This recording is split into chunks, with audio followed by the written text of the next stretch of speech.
long neck, ice cold beer never broke my heart. Hey, hey, hey. Oh, I hope that didn't get banned. Anyway, welcome back. Hey, I know it's been a billion years. I say I'm coming on, and I'm like, I'm going to put out more videos, and then I don't. But then I do. Either way, thank you all for coming. This is the Afterfight Afterthought for the Tyson Fury Deontay Wilder 3. Right, Eduardo? Are you still mad? Sorry, bro. You gotta pay up. Anyway, we looked at that, and with the Afterfight Afterthought, we first start out with the Afterthought, which is the loser of the fight, and the Afterfight obviously is, and then we go over to the winner of the fight, right? And might even do a little bit of the round by round, but a lot of times it really doesn't matter when you have an ending like we witnessed and we got to watch there. But coming into that fight, we're looking at, obviously, the person with the most to lose in this fight is Tyson Fury. He's had no losses on his record. He has the one blemish that he had when he finally came back and fought Wilder after being off for so long and dealing with his depression and finally overcoming that. And the fact that he comes out and talks about it, really, I really have a lot of respect for the man for doing what he does and bringing attention to that. But anyway, so you've got Tyson Fury coming in here, and he's dealing with the COVID. He's got all of these things, and I had questions about that when it was coming up. I don't know if I put out a video talking about that at the time, but you know, long-term COVID is real, and some people have it. My lungs haven't been the same, and I got it in March of 2020, so it stays with you for a minute. But you're looking at him coming into that fight at 30-0-1, and you have Deontay Wilder basically coming into that fight. The only blemishes on his record are from Tyson Fury. He sparked out a whole lot of people before then, right? But Tyson Fury seems to be the answer. And now you've got Deontay Wilder saying, oh, he's training and he's changing his style up, because let's be honest, after the shellacking that Wilder got in the second fight, you know, getting knocked out, you know, he had a lot of excuses, had a lot of things that he threw in. Well, this is why, this is why, this is why. And, you know, it's like, okay, he gets rid of his trainers, which I believe was the kind of the wrong idea. I think he should have kept his old trainers, because if he was then suddenly willing to change and become a boxer, his old trainers, I think, were better for boxing if he would have listened to him. You feel me? And maybe there was that complacency or that feeling that he had that kind of brought, you know, just kind of like he wasn't going to be able to be pushed by them because he was comfortable with them and it was what he knew. So he felt he had to bring in new blood, still talking about Wilder, and to revamp it and change his style. And like a lot of fighters, and I said this earlier, I didn't think, will never think that Deontay Wilder would be able to change his style enough to be effective in the fight. And I've talked about that in other videos. You know what you know, and he's coming in with he didn't start boxing amateur until he was 19 years old. I know he won the bronze medal and all of that in the Olympics, so you have to have some obvious boxing acumen to do that, or just a right hand gift from God, which is what Wilder has. And I think that is a detriment to him in learning new things. You know, it's one of those things where, you know, it's so good that it doesn't give you the opportunity to learn new stuff or to go through the fires and to do that. It spoils you. You don't know what you got till it's gone. Like all the other people that just left after that. You don't know what you got till it's gone. And he had something that was so great that it caused other things in his game to suffer. The boxing, the footwork. I'll say it again, footwork. If you don't have that, you're in trouble. Tyson Fury exposed that in the second fight. Fury, again, doing everything and anything that he said he was going to do. He was going to bulk up. He was going to be the bully. He was going to come forward. He was going to put pressure. He did every single thing he did. And now you've got both of them saying the same thing again for that third fight. No excuses. Bring it. And the one to lose in this, to lose and could lose $100 million by a loss, is Fury. So you've got Deontay Wilder, who has nothing to lose now. The unblemished record's gone with the draw, and the loss is gone after the second fight. So now all he's got is, he's got nothing to lose. There's another song in there, but I'm not going to sing. So we're going into the fight. Wilder starts off in that first round different. He's popping that jab, and it's almost like, hey, he's doing a lot of different. But notice the footwork when you're watching that fight. Go back and rewatch it. Yeah, he's popping out the jab, which is good. He's got a really long jab. He's got really long arms. He's got like 84-inch reach or something crazy like that. Fury's got an 87, so he's got even more. Anyway, we're talking ridiculous numbers there because none of us have it. None of us. No, sorry. You're not 6'9". If you are, I hope you're playing basketball. Because if you were 6'9", you should have been boxing. You should be the next Tyson Fury. Fury's able to throw off that jab a little bit there. Good round for both of them. A lot of confusion. Fury confusing Wilder with the holding and stuff like that. And kind of, Wilder just doesn't know how to fight a fighter. And if you wanted to give that round to Deontay Wilder, I could see you doing that. That was one of them. Wilder could have took that round as Fury's just figuring out and getting acclimated to this new style, because that's what great boxing minds do. That's what Floyd Mayweather does. That's what a lot of the greats do, is they let you get that first round because they're figuring you out. It's just a matter of time, in a sense, with the greats. In that second round, you have nice jabs, a good 1-2 with Fury coming in there. Wilder lands big right, Fury fighting back, and then knocked down Wilder. And, Fury was putting it to him. And you're like, oh, shit, this might not even make it out to the second round, because Wilder is hurt. Legit, like legs gone hurt. Shows a lot of heart. And I could have made the argument, you could have made that a 10-7 round for as bad as Wilder was hurt. But he did go down the one time, so, Fury takes that. In the third and the fourth, they kind of washed in together with me. It was like this flurry of awesomeness, right? You just saw so much stuff going on in that fight. There's a lot of work going on in the corner. The ref keeps breaking them up, which is good for Wilder, because every time they separated, that was when Wilder had the opportunity to throw that right hand. Go back and watch the fight, and you will see that the separation helped Wilder immensely, because it allowed Wilder to get off of his back foot, because Fury kept pushing the issue forward. So Wilder cannot fight off the back foot. He needs to be coming forward. So every time that ref stuck his head in there, which he should have been doing, separating him, so they could fight, not hold, right? That you would see Wilder taking advantage of that. And because he was able to come forward. And when he came forward, my God, if I was Fury, I would have just taped it right there. I wouldn't have moved that hand at all.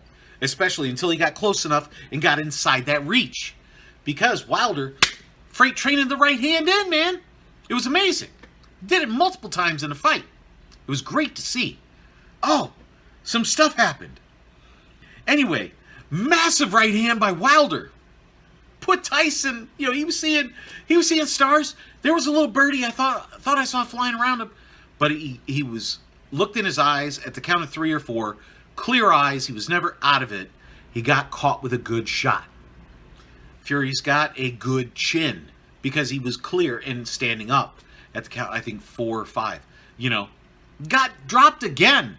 And you can argue that that might have been a rabbit punch with the hit to the back of the head. It happened multiple times in the fight. Both fighters were warned. But look at that second knockdown. That was more of a shot behind that ear. Behind the ear. On the ear, good. Behind the ear, not good. So go ahead and look at that again. But again, those are big rounds. And Wilder, at this point in time, even with the Fury knockdown, is looking like he's winning the fight after round 4. Comes in in round 5. They're bombing on each other. A lot of power shots going on. Really good 1-2 given out there by Fury. A jab against Fury is now at a point, if you've seen Rocky 3, not the first fight with Clubber Lang, but the second fight with Clubber Lang, where Rocky was making him miss and throwing the extra shots and stuff like that. You see it with Fury. Fury is making Wilder throw hard. Wilder's showing a lot of spunk. He's back in the fight again. There's a lot of heart there from Wilder and doing that. But that round I gave to Fury in 5. In round 6, Fury appears to be imposing his will. He's laying on him. He's putting that weight on him, which causes Wilder to expel more energy and stuff like that. The Fury flurry comes in. He's throwing really nice flurries there.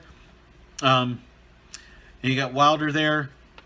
Wilder's has a big hit there, big right, close to a knockdown. Big right by Fury, body work by Fury. A lot of that is going on. And another round for Fury there. Yeah, Wilder got some big hits in on that one. But again, that was another Fury round. Round 7, nice 1-2 by Fury. Body head work by Fury. Another big right hand. A lot with Fury. Tyson is really going in there, hammering with the big hits. Wilder is hurting. Again, this is a round, while not a knockdown in round 7, could have been a 10-8 round for Fury. Fury is in the lead now, and I don't think he's going to relinquish it, right? In round number 8, you got jabs and a nice right hand. Fury literally doing work there. Big left rights. Wilder is hurt again multiple times. Wilder is taking a lot of punishment in these rounds. Those steam punch, those 1-2s that Fury's coming in with are landing with power. And Sugar Hill, credit to him for getting Fury to sit on those punches more and push in and bully in and land the really hard shots. In the 9th, again, more with Fury there. Big hits. Wilder landing some nice body shots early. Brutal body shot. And some nice right hands. Fury just overall taking it and controlling it. Wilder did land some good rights. So did Fury. But this time you can see that gas tank just keeps going down. But so much heart out of Wilder. It was really impressive there. In 10, Fury starts opening up, starts digging to the body himself, really going to the body in the 10th there. Looks like he was trying to get him out. Huge right hand by Fury there. Wilder was hurt. Wilder was actually holding on a lot at this point in time. Fury's playing with him a little bit. Again, making him, taking all the shots Wilder had and showing him, you don't have it anymore. Wilder showing, Fury was showing Wilder that it's not your night now, bro. Sorry. Coming near the end. I hear somebody starting to sing. They're trading. And again, there was another hit in the back of the head there on Fury, and I believe Wilder was warned about that. And then comes the 11th round.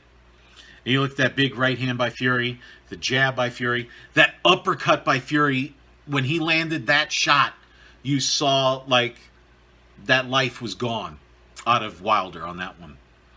And then again, you got a massive right hand by Fury. Wilder trying to hold on for dear life, doing whatever he can to get away from it. And then that massive right hand that came in, and there was no question He was done as he was falling. The ref was like, yeah, we're good.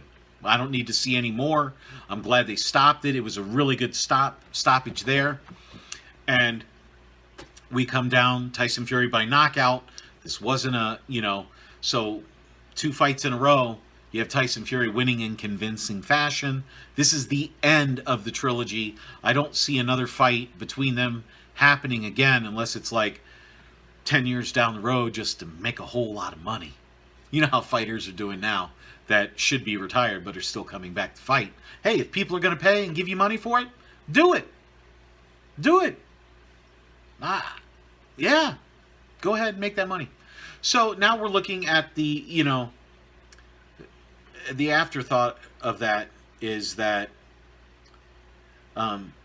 Wilder is basically done as being the top heavyweight in the division.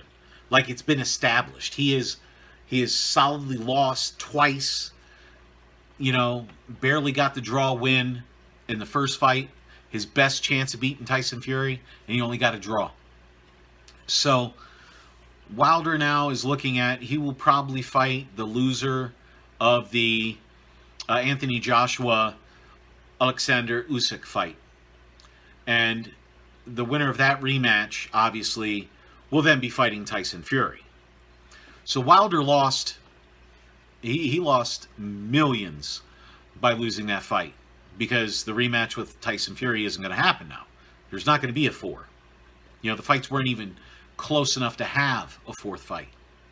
So you got Wilder is basically, he's still up there, because who's going to, you look at the list and you start saying, well, who's going to beat him?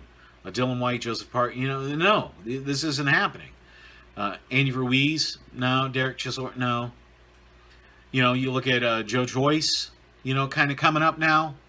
I don't know about that stuff. Come on, man. So there's a lot of them that he's beaten so many of them already.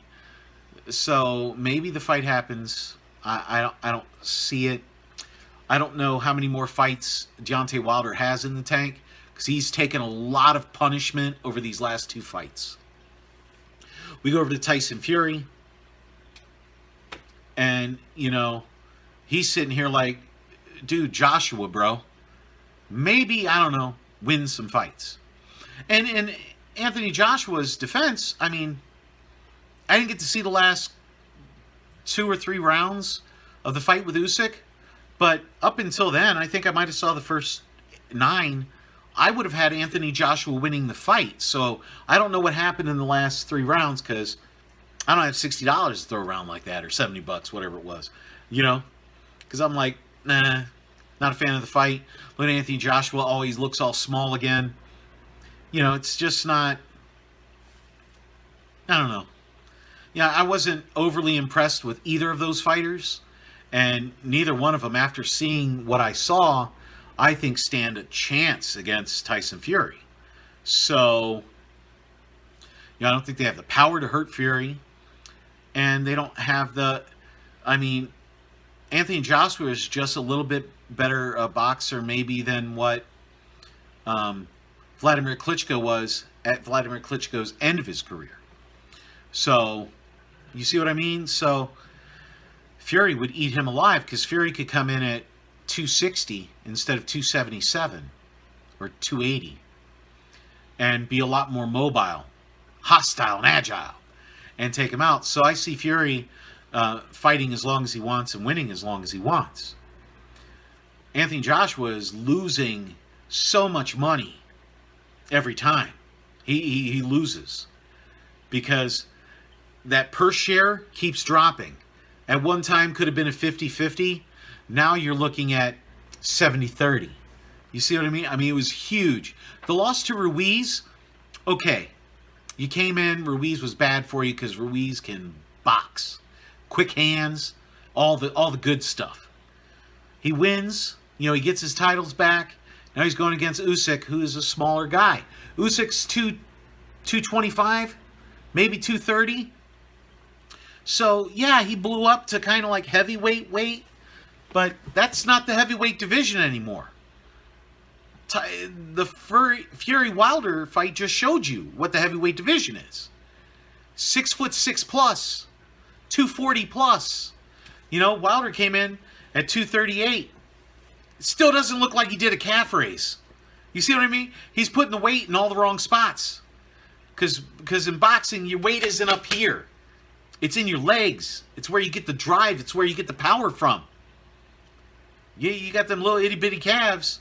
You know, yeah, if you can touch some, you know, I don't know. I don't want to get too much into it. We're not doing boxing lessons here. We're doing this. So what do I see after this? I see Tyson Fury beating whoever comes up next in front of him, whether it be Usyk or be Joshua. I hope it's Joshua. That fight will sell 90,000 tickets, and I hope it's in the UK, because it will sell out Wembley. It'll sell out any arena they have in Europe, for real. And Fury deserves that. He deserves to fight in front of his countrymen now, because he's the best there is right now. And he's going to go down, I think, as one of the all-time greats. So, hey, said a lot of stuff. Please comment, rate, subscribe below. Thank you for sticking all the way to the end of the fight. And, yeah. Hey, Eduardo, sorry, bro. You need to pay up, bro. Anyway, Big Ragu, keep punching. I'm out.